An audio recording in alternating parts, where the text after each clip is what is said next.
Hi, it's Dwyer, gamblersadvisory.com, dwyervip.com for non-boxing picks. Remember, the opinion you should follow should be your own. Just consider this video to be a second opinion from a complete stranger online. Well, news broke this afternoon that Manny Pacquiao was picked as next opponent, and it's going to be Timothy Bradley. Now, it's kind of odd because I just made a video, which I posted maybe a day or so ago, where I said that Pacquiao was one of boxing's more underrated fighters, but that Pacquiao had a very bad habit of picking, style-wise, very tough opponents for him. Well, this is going to answer a long-time debate I've had with you, YouTube Nation. Right? I picked Timothy Bradley before they fought the first time. Many of you believe that Manny Pacquiao won that first fight. Right? Many of you believe that first fight wasn't close. Certainly the announcers believed as the fight was happening that the fight was not close. But Timothy Bradley was awarded the decision, a decision, quite frankly, I agree with. Right? I think Timothy Bradley won the first fight.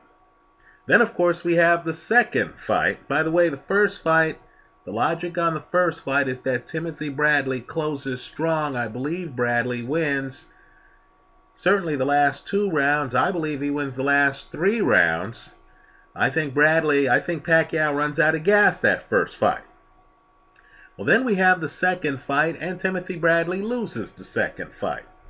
But, of course, in the second fight, Bradley, according to Bradley's corner, has a calf problem. And if you look at the second fight, and I know a lot of people are going to be blaming Joel Diaz, but understand, Timothy Bradley's not following Joel Diaz's advice. Just listen to the 2 men in the corner, right? Diaz says left, Bradley moves right. Bradley's clearly going for a knockout. He's swinging for the fences. He's not boxing, right? So, I know many of you have Pacquiao winning the first 2 of the matches.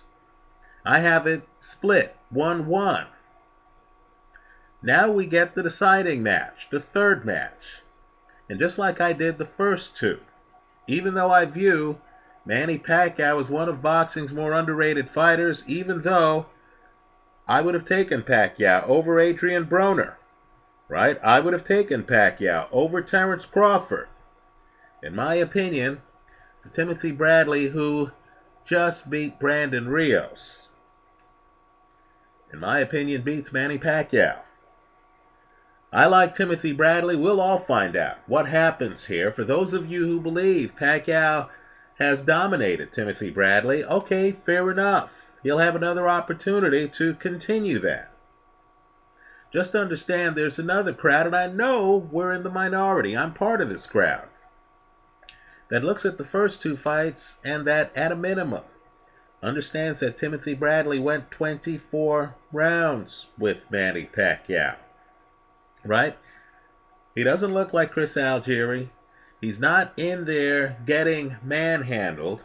Right? No, he actually knows Pacquiao's speed. He knows Pacquiao's power. Pacquiao is not too sudden for him. Understand, he's the one who the judges thought finished the first fight strongly. Right? If you believe folklore, he has 2 sprained ankles during the first fight. In the second fight, he has a bad calf. Right? A healthy Timothy Bradley is unintimidated by Manny Pacquiao. Understand, Bradley at his worst in the second fight is on his front foot trying to go for a knockout.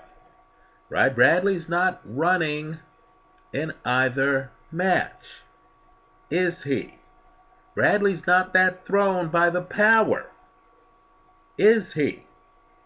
Right? Bradley's dealing with the power. Bradley's dealing with the hand speed. And Bradley's in both matches. Right? Let me point out, too, there have been times where Bradley clearly had a problem with the other guy's power. I thought the Kendall Holt fight, where Bradley gets dropped in the first round, almost decapitated during that fight. Right? I thought he had a problem with his opponent's power. The Ruslan Provatnikov fight, where Bradley is lucky to have gone the distance in that fight. I thought he had a problem with the opponent's power Against Manny Pacquiao, he didn't look overmatched. Let me go one step further, too. Bradley is a more complete fighter than Manny Pacquiao. Right? Pacquiao's Sunday punch is a straight left hand. Right? Bradley is a guy who you really can't look at his punch arsenal and say this is the punch that he relies on to close fights. Rather, Bradley's the kind of guy who against a boxer like Jesse Vargas can outbox him. Right? Bradley's what I call a switch. He's too much inside for Devin Alexander. Right? Alexander's getting headbutted, according to Alexander. I'm telling you, guys who know how to fight inside, opponents always complain about headbutts and stuff like that. Mikhail Kessler, Andre Ward. Right? Bradley's too inside for Devin Alexander. He's too fluid and outside for Rishlin Provatnikov, for Juan Manuel Marquez. In other words, there's a front foot, there's a back foot. I would question Manny Pacquiao's back foot. Right? Let me also say, too, think of the way Bradley stops Brandon Rios. And understand, that's a significant fight. Because that's Bradley's only fight with Teddy Atlas. Atlas is the wild card in all of this. I'm just telling you, Bradley has the goods. Right before he fights Pacquiao the first time, I was rolling with Bradley. Right? Bradley has the goods. He can shorten his punches. He's mentally tough. You want to see Bradley with a rocky start? That Kendall Holt fight. Can't get rockier than that. Bradley gets off the canvas, then gets to work, right? Is able to stay inside of Holt for a lot of that fight. I don't believe that's Manny Pacquiao. I think Pacquiao is so fast, and that straight left is so dominant, that Pacquiao really doesn't have a plan B. I'll concede in the Ricky Hatton fight, Pacquiao gets a knockdown off of a right hand. But I would argue that if you know boxing, right? If you're a boxer and you know a guy's gifts, you understand Pacquiao has a right hand up close. But if you back away from it, he doesn't have a lunging right hand. In other words, Pacquiao's right hook is not a Mayweather left hook, right? Pacquiao southpaw, Mayweather orthodox, right? So as I view it, you can actually systematically outbox Manny Pacquiao. We know that. Just look at Pacquiao's last fight against Floyd Mayweather. You have to be masterful. That takes me to the next thing I'm going to say. Understand how big this fight is. It's huge. Right? We've just ended the Mayweather era. Right? Understand, Mayweather unbeaten. Understand Mayweather's biggest fights. Manny Pacquiao, the highest grossing fight of all time. It wasn't close. Right? Canelo, one of the highest grossing fights of all time. Many of you accuse me of being a Canelo hater here online. Right? People want to see Canelo against Gennady Golovkin at middleweight, for crying out loud. Right? Canelo has one loss, folks. It was to Floyd Mayweather. And it wasn't close. By the way, the Canelo fight's meaningful, because Mayweather comes out in the first round. He's not on his back foot. Think about it. Right? He's not running from Canelo. Canelo couldn't deliver. Look at the first 2 rounds of that fight. Floyd against Miguel Cotto. I'm telling you, it's not close. In fact, 12th round, I get the feeling Floyd, who respects Cotto greatly, takes his foot off the gas, has Cotto hurt, allows Cotto to finish the fight. Floyd against Marquez.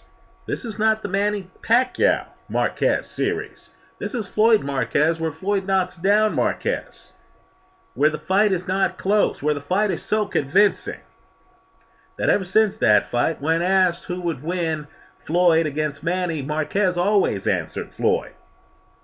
The Ricky Hatton fight, we could forget about now, years later. Understand, at the time, Hatton's unbeaten. Many people were expecting Hatton to win that fight. The fight wasn't close, right? Understand, when a guy has no ties, when a guy mows down competition like this, right? When a guy goes unbeaten and ends his career with a convincing win over Manny Pacquiao, when we're scratching our heads because one of the judges gave Canelo a draw, and we're saying, how could anyone look at this fight and feel it's a draw? When I can name guys like this and not even mention Oscar De La Hoya, who Mayweather also beat, then you understand it's the Mayweather era. But the question is, who's the Robin to Mayweather's Batman? As I look at the era and as I say, okay, Mayweather was Jordan, the next question is, okay, well, who was Pippen? Right? Who was the guy who, who's the Tonto of the era to the Lone Ranger? Right? Now, let me just say, in real time, I understand people are going to say, well, that's obviously Manny Pacquiao. Right? Haven't we just spent the last 5 years or 6 years demanding a Mayweather-Pacquiao fight? Right? I'm just here to tell you that history is weird. If you were alive in the 1980s, you'll remember Marvin Hagler wasn't as highly regarded during the decade as he was a little bit later. There was a moment of time there with Roy Jones where we thought, gee, Jones is so unorthodox. Is he legitimate? Right? It wasn't until Jones actually fought guys like Mike McCallum who were not in their prime. It wasn't until Jones fought James Toney, a fight he was the underdog in, that we started to say, well, you know what? Well, maybe Roy Jones is the best of this decade. Right? We didn't even ask the question. Bernard Hopkins, I'm telling you, dominant middleweight champion, dominant for years. It wasn't until the tail end of his career that he fights Felix Trinidad, a fight he's an underdog in, that suddenly we started to reassess and we started to say, well, this dude's been around for years. This guy's ruled the roost for years. All of these young bucks seem to run into a brick wall when they face him. Now, let me just say, I know in the moment we're saying, well, obviously, Mayweather is Batman, Manny Pacquiao was Robin. If you're a hardcore Pacquiao supporter, you're going to say, you know what, Pacquiao had a bad shoulder, etc. You're going to make whatever excuse you want to make, right? I'm just here to tell you the winner of this fight is going to go down in history as having won this Pacquiao-Bradley trilogy. And I'm just here to tell you, I was here online years ago saying, if Bradley fought Mayweather and beat him, an argument could be made that Bradley's Batman. Now, Bradley won't get that opportunity. I don't think Bradley can surpass Mayweather because, of course, the Bradley-Pacquiao fights have been competitive, right?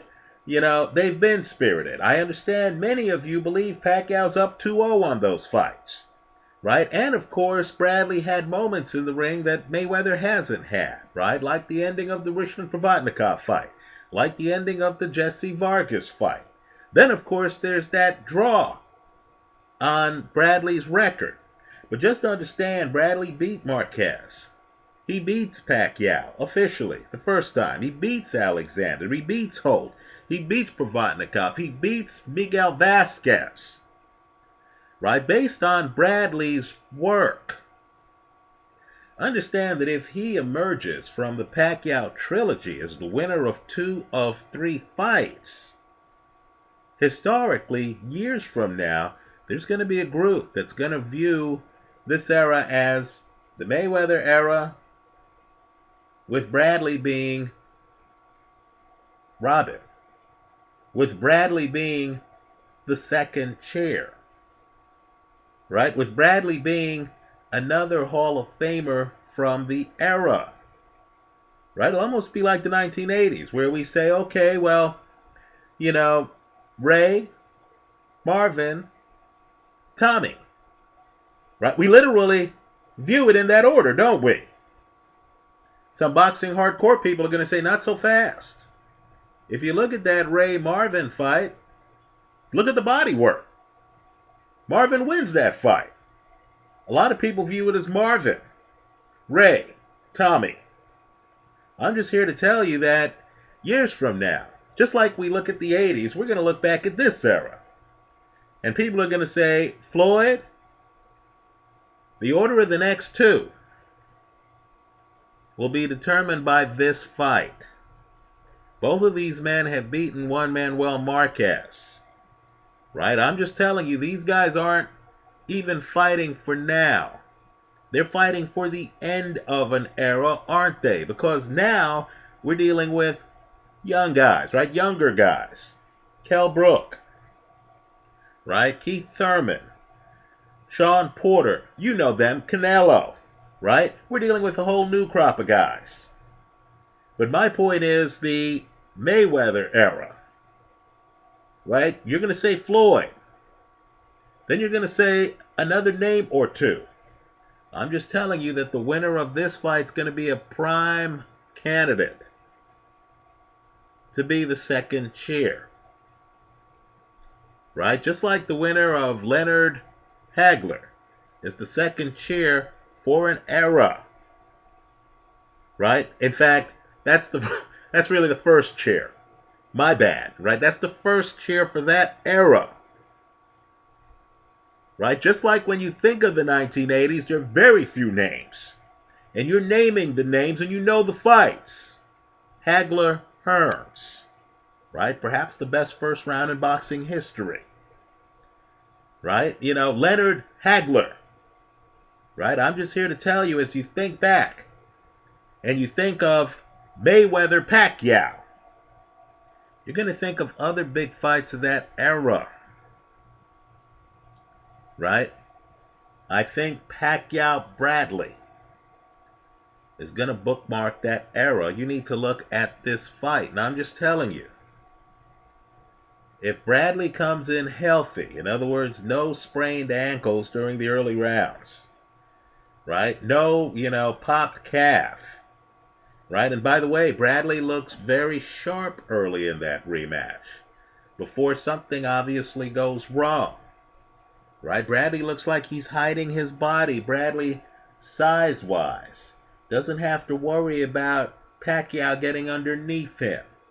Right? I'm just telling you, if Bradley comes in ready, if Bradley comes in looking like he did against Brandon Rios, folks, this fight's up for grabs. Right? The casino, I haven't even seen the odds. Fight was announced a few hours ago. I'm guessing Pacquiao's going to be the favorite in this fight. Why? Because a sizable group of you believe that the scoring of their first fight was a travesty. In this fight, even though I view Manny Pacquiao as underrated in general, I'm going with Timothy Bradley. I believe he's the value side of the play. I believe he's the more complete fighter. Right? I believe that right now, the Bradley I saw fight Brandon Rios is Bradley at the top of his game. I don't like the idea of Manny Pacquiao having had surgery, coming off a loss, and of course picking this guy as his first opponent out of the gate.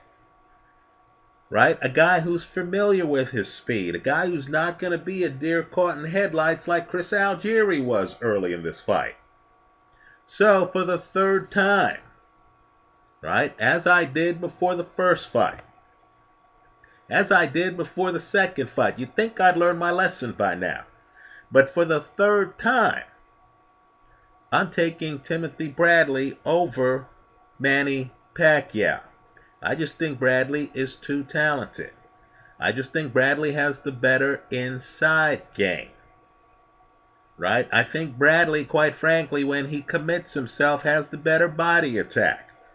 Ask Brandon Rios, right? In fact, contrast the two performances against Brandon Rios. A fighter both of these guys fought. Manny Pacquiao dominated Rios. Did it with a lot of movement, right? But Rios goes the distance. Against Timothy Bradley in a fight where I thought Rios would go the distance. Rios wasn't given that opportunity. Bradley sits down on those body punches. Rios, I believe, goes down twice, right? He goes down, he gets up, ref gives him an opportunity, then he looks spent, right? I'm just telling you that Bradley, skill-wise, is adaptive reactive. Manny Pacquiao is a soldier, right? He's the same fighter every round. I don't believe he makes the kind of adjustments Timothy Bradley has made. Let me point out, too, that when you look at the fights, Bradley has rocky moments early in the first fight, right? Pacquiao has a way with his power, right? Bradley then settles into a rhythm behind a jab in that first fight. I think that's the secret sauce between these two, right? Bradley has the better jab. Bradley can actually slow down hand speed by using a jab. As the late, great Vernon Forrest once said, when asked about fighting Shane Mosley, he said, look, a good jab can slow down speed, right? Use your jab. Bradley can. I believe he can take the speed away from Manny Pacquiao, and I believe size-wise he's not dealing with the same dynamic that, let's say, a Terrence Crawford would be dealing with, right? Or an Adrian Broner. So, I like Timothy Bradley here. I think this fight is a must-see. We, the boxing public, are blessed going into 2016 to have the Klitschko-Fury rematch and this fight on the docket, right? We're all winners just having this fight announced. I think Manny Pacquiao is really being a daredevil, picking this fighter for his comeback fight. That's crazy to me, but Manny Pacquiao is a daredevil. Pacquiao is a guy who will fight the difficult fights and will do so repeatedly, right? Third fight against Bradley. He fought Marquez 4 times. That's who this guy is. Anyway, that's how I see it. I know there are many of you who disagree with me. I know I'm going to get a lot of Dwyer, you stink, you suck. Bradley, was completely outclassed. On my scorecard, I had it 10-2 or 9-3. Okay, fair enough. Just know Brian Kenny, a longtime boxing analyst, had Bradley winning 8 rounds that first fight. I understand he's in the minority. I understand I'm in the minority on that first fight. I know most of the press had Pacquiao winning that fight. Well, anyway, you tell us your thoughts on this fight. Let's also talk legacy, right? The Mayweather era, which has come to a close, right? Is there anyone I'm missing as a candidate for, let's say, the second chair or third chair for that era, right? We'll even go back to the 1980s. If you feel that the 80s weren't Ray, Marvin, and Tommy, or Marvin, Ray, and Tommy, depending on how you scored the epic Leonard Hagler fight, right? If you feel there's somebody else there, okay, great. Go ahead and tell us. I'll agree. Mike McCallum should belong in the conversation. I'll concede that. Anyway, let me hear from you. Thanks for stopping by.